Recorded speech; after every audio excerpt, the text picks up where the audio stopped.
Assalamualaikum warahmatullahi wabarakatuh. Saya Yeni Rahmawati dari 1 KPIA. Kali ini saya akan membahas klasifikasi ditinjau dari berbagai aspek. Yang pertama dari aspek bentuk. Dari aspek bentuk ada 5, yaitu qauli, fi'li, takriri, hammi, dan sifati. Dari aspek yang kedua dari aspek sumbernya, yaitu marfu, mauquf, dan maqtu. Yang ketiga dari aspek mengikat dan tidak mengikatnya, yaitu tablik al-risalah dan ghair tablik al-risalah. Hadis qauli, yaitu hadis yang matanya merupakan bentuk perkataan yang berisi berbagai tuntutan dan petunjuk syara, peristiwa, dan kisah baik yang berkaitan dengan aspek akidah, syariat, maupun akhlak. Yang kedua hadis fi'li, yaitu hadis yang matanya berupa perbuatan sebagai penjelas praktis terhadap peraturan syariat. Dalam hadis tersebut terdapat berita tentang perbuatan Nabi SAW yang menjadi panutan perilaku para sahabat pada saat itu dan menjadi keharusan bagi umat Islam untuk mengikutinya. Hadis yang termasuk kategori ini diantaranya adalah hadis-hadis yang di dalamnya terdapat kata-kata kana atau yakunu atau ro'aitu atau ro'aina. Yang ketiga yaitu hadis takdiri, yaitu hadis yang matanya berupa ketetapan Nabi SAW terhadap apa yang datang atau dilakukan oleh para sahabatnya. Nabi SAW membiarkan atau mendiamkan suatu perbuatan yang dilakukan oleh para sahabatnya itu, tanpa memberikan penjelasan apakah beliau membenarkan atau mempermasalahkannya. Sikap Nabi yang demikian itu dijadikan dasar oleh para sahabat sebagai dalil takrir. Yang keempat ada hadis hammi, yaitu hadis yang berupa keinginan atau hasrat Nabi Muhammad yang belum terrealisasikan, seperti halnya untuk saum pada tanggal 9 Muharram yang tidak dapat dilaksanakan sebab beliau wafat sebelum datang Muharram berikutnya.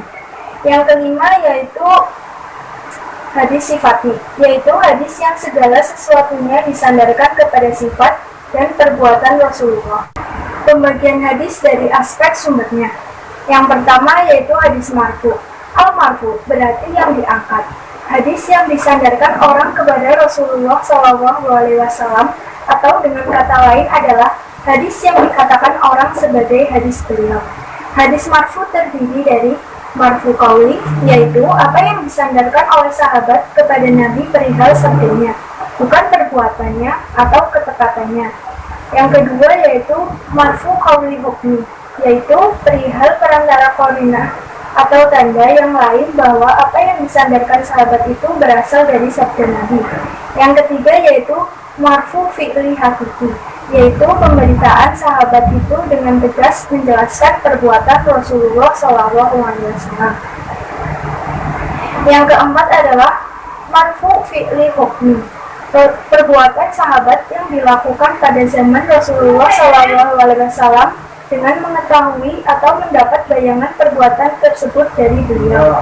Yang kelima yaitu marfu takriri hakiki, yaitu tindakan sahabat di hadapan Rasulullah SAW dengan tiada memperoleh reaksi.